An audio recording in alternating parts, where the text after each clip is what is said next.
Hello and welcome to the channel. Today we're going to watch CNN talk to some undecided voters after watching the Democratic National Convention and seeing how they respond to Kamala's performance at the event. I do believe this is going to be a little interesting here to see what kind of takes we're going to get. But let's go ahead and let CNN introduce the people that they're going to be talking to, and then we'll get right back into it. Well, Anderson, we do come to you from Allentown in the heart of the beautiful Lehigh Valley in eastern Pennsylvania. And we are with 8 residents of the Lehigh Valley who've been watching television with us tonight and watching Kamala Harris's speech. I do want to say they all have something in common, as you said, Anderson. None of these people before tonight have made a decision about who they will vote for in November. And at least one person here before tonight wasn't sure she was going to vote at all because she doesn't like either of the candidates. Also, what they have in common, 5 of these people, they are all, 5 of them, loyal union members from the UAW local, United Auto Workers, here in the Lehigh Valley. So thank you all for being here. Am I the only one that thinks that felt really awkward? Like, I feel like he's supposed to be talking to a camera just to the side of these people, but it really came off as like he was just talking at them while addressing Anderson Cooper. I don't know, maybe that's just me, but that just felt awkward. First thing I want to ask you, I want you to grade the speech, okay? A is excellent, B above average, C average, D below average. We all know what F is. Let's start with you. How do you grade the speech? I gave her a B plus. B. B plus. A. B plus. A. A. C. C. So mostly A's and B's. Does anybody agree with that? Do you think Kamala's performance at the DNC was an A, or a B, or even a C? Like, the C seems most reasonable to me. I'm very interested in what these people define as a good speech. So we'll get there.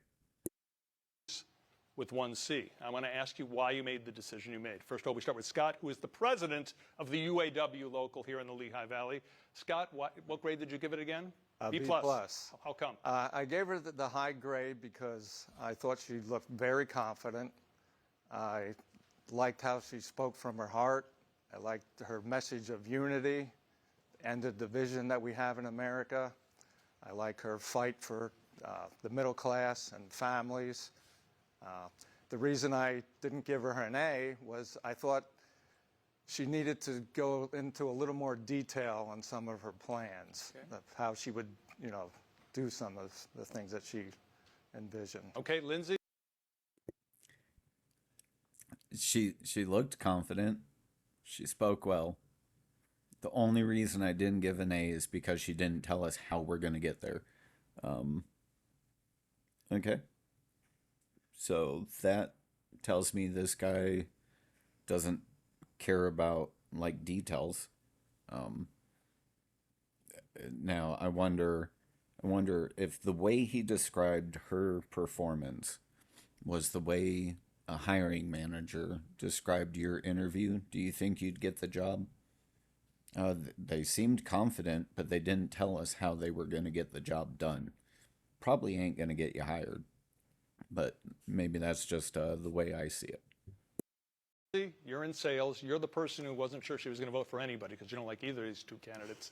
I'll ask you more about that in a minute, but first, what grade did you give the speech? I gave it a B. How come? I thought it was a good speech. I mean, she did what she was supposed to do.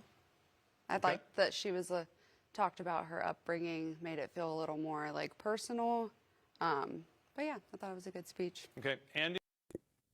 You notice the excessive blinking? Like, I'm going to have to watch the other people for it too. But you're going to notice every one of these people almost will have like some hesitation in their response. It'll feel like they're really grasping at positive things to say. And it's the excessive blinking. And I think that's like literally a sign of, I know I'm being deceitful. like, or I'm stretching, or I'm really reaching in my answer here, or like maybe because they're a part of this panel, they feel they have an expectation to speak well on her performance.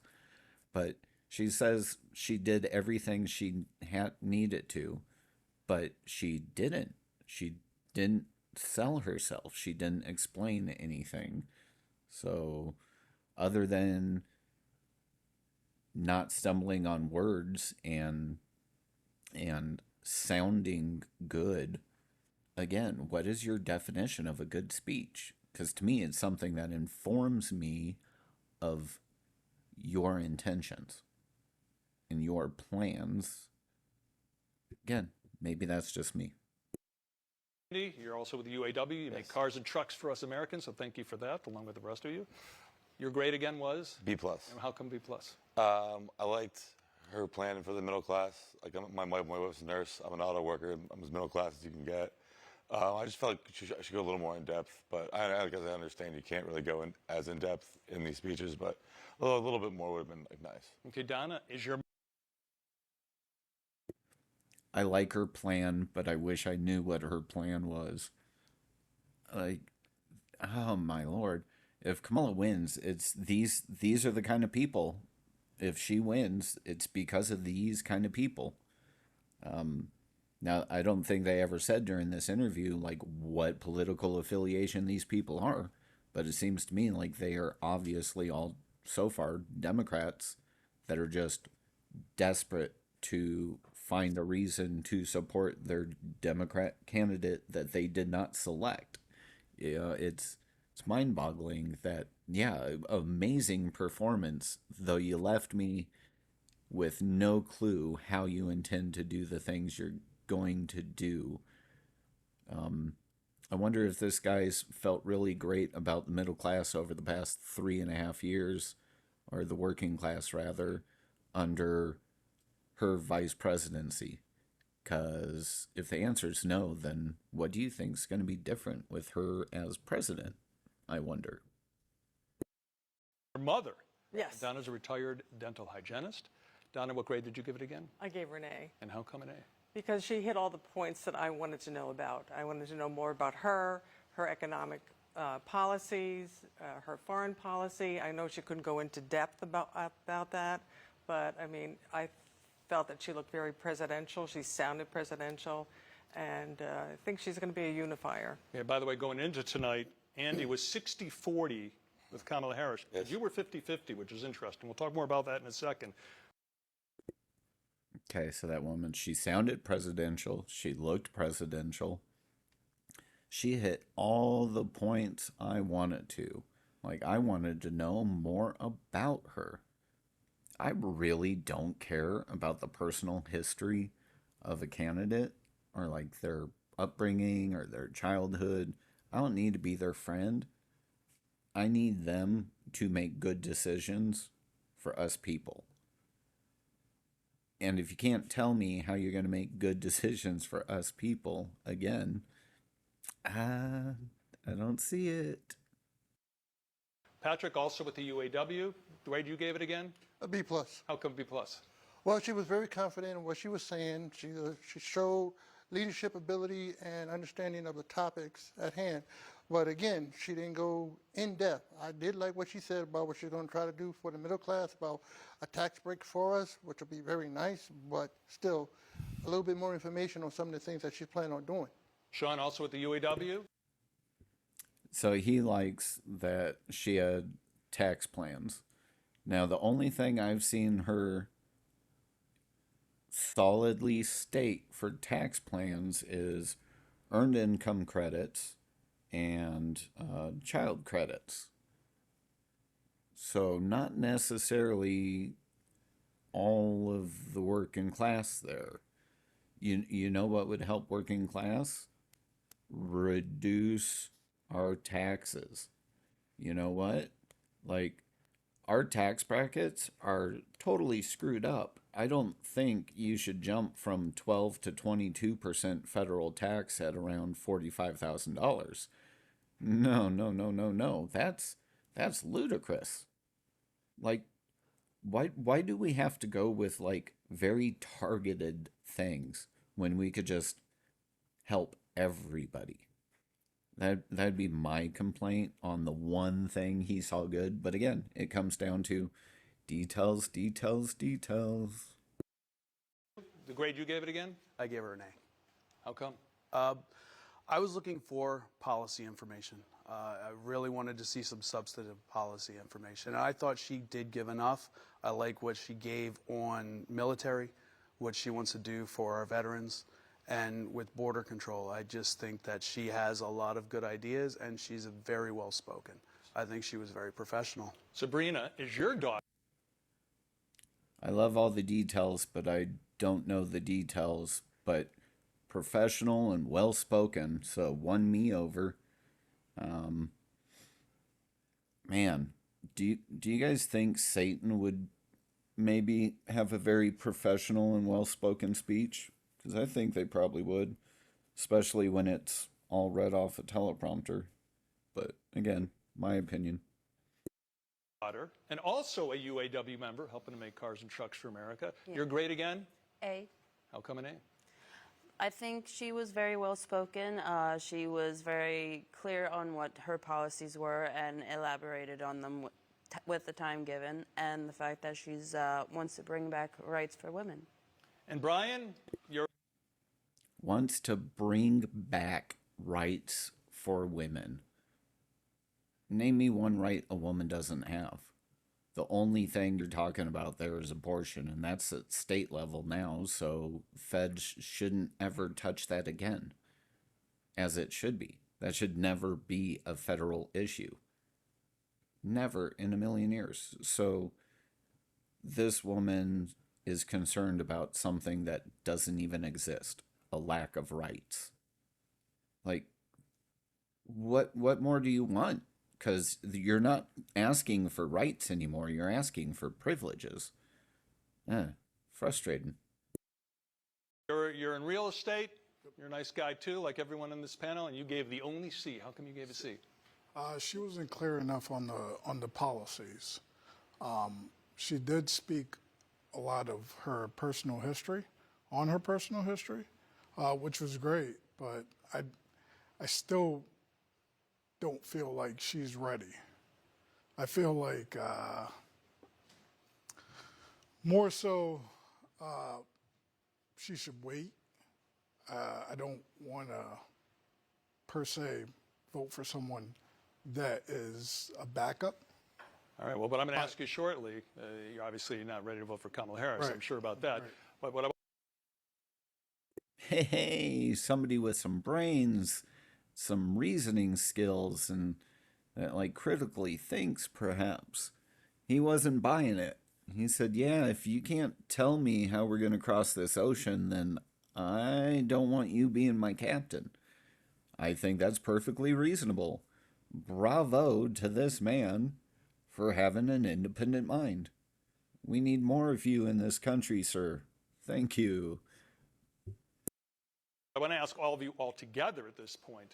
Like I said, none of you were ready to make a commitment to any candidate in November. Please raise your hand right now if you're now ready to make a commitment after today. Wow. I'm just kind of surprised by it. We haven't rehearsed this. I'm going to make that very clear. They will attest to this. 7 of you are now ready. Scott? Yes, I'm going to vote for Kamala Harris. Andy? Yeah, Kamala Harris, yes. Donna? Yes, I'm voting for her also. Sean? Sean? Yes, Kamala. Sabrina? Carmela. Patrick? Kamala. Brian? Trump. Trump? And finally, Lindsay. Still probably not voting. You don't like either of them. Nope. Okay. What led to you all making a decision? Was it that decisive of an evening, Scott? Yeah, I really, as I said before, I really liked her confidence. She's really seemed presidential. She seemed very confident. Like I said, she spoke from her heart. I liked how she filled you in on her background, that she struggled, her mother struggled, All right. middle class family. And Donna, you were 50.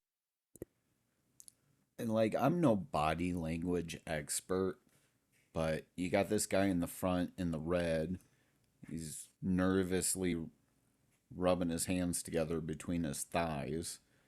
And then during this UAW leader's response, you can see first hesitation with a and then through his whole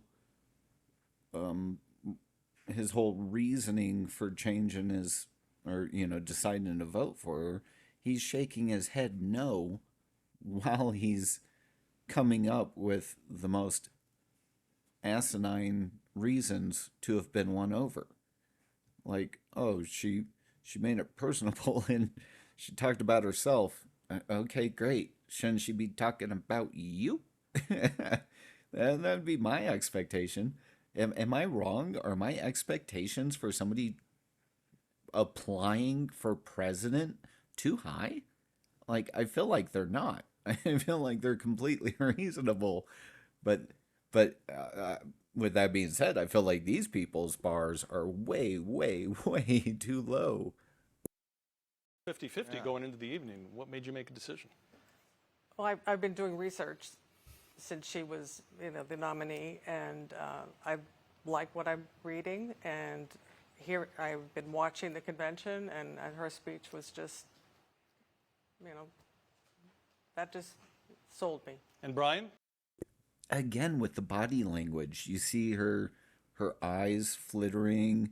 She's barely articulating. Like, none of these people are acting in a enthused way. Can you imagine if any of the people so far that have gave their reason for why they're going to vote Kamala Harris, if they said that exact same thing to you to try to convince you what a good idea it was, would you buy it? Because I'm not buying it. And then this lady saying she's been doing her research since Kamala became the candidate. What you meant to say was since Kamala was installed as the candidate, because you didn't have a say in that. You didn't get to vote for her. You didn't pick her. She was chosen for you. And then you did research on her. So the thing is, any research you've done on Kamala Harris is about her past, which she is trying to distance herself from, and she is not standing on anything right now. During your research, I hope you went to her campaign website and saw that she has no policies. She has no plans. There's just this is who I am, and this is how you can donate to me. And I don't see how that's a compelling argument. You decided on Trump. What about tonight? Because when we met last week, you were undecided. What about tonight made you decide you were going to vote for Trump?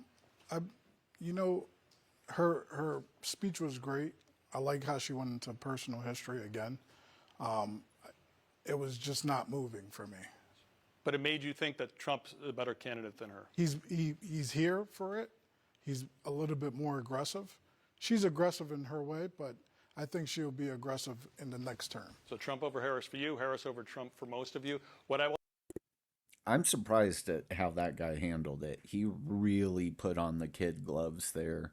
But I agree with his response. He said, hey, this was her moment to shine, and I really feel like she didn't. So she didn't offer me anything that didn't already exist before that speech. So I'm going with the guy that can actually tell me the things he's trying to do and how he's going to do them. So again, bravo to that guy. Bravo. I will tell you, 75 days now until Election Day. So Lindsay, you have a few more nights to sleep on it. Thank you all for coming and joining us. We appreciate it. Thank you. Anderson, back to you. And we will stop there because I don't care what Anderson has to say about it. But yeah, there you go. That is a whole section of the population that are going to do whatever mental gymnastics they have to do to convince themselves that Kamala is the right candidate. And sadly, I think that the Kamala strategy is probably the smartest strategy they can go with right now. They are going to present nothing but platitudes and visions, because the moment she starts saying, we're going to do it this and we're going to do it this way, she's going to lose supporters. Because right now, without getting into specifics, all of these people can imagine that it's all going to be rainbows and butterflies and perfection of execution to get us there, because they have to fill in the blanks. And apparently they're more than happy to do that. They will carry that water for the Democrat Party, is the only conclusion I could come to. Instead of demanding answers, they'll come up with them themselves to justify the decision they want to make. And that is terrifying. I'm really hoping the debates crush that, because her feet will have to be held to the fire at some point. But right now, this strategy is actually God tier. Like, it is amazing. And I know they know that, because when Kamala ran in 2020, she had specific plans for everything, and nobody liked any of it. And that is why she failed so badly. Right? Because she actually had positions and nobody liked them. But now she has no positions, so there's nothing to dislike. It's brilliant and also disgusting, right? Because that's not how this is supposed to work. But anyways, that is where we're going to conclude this particular video. Thank you so much for joining me. As always, I hope you enjoyed, and I will see you next time.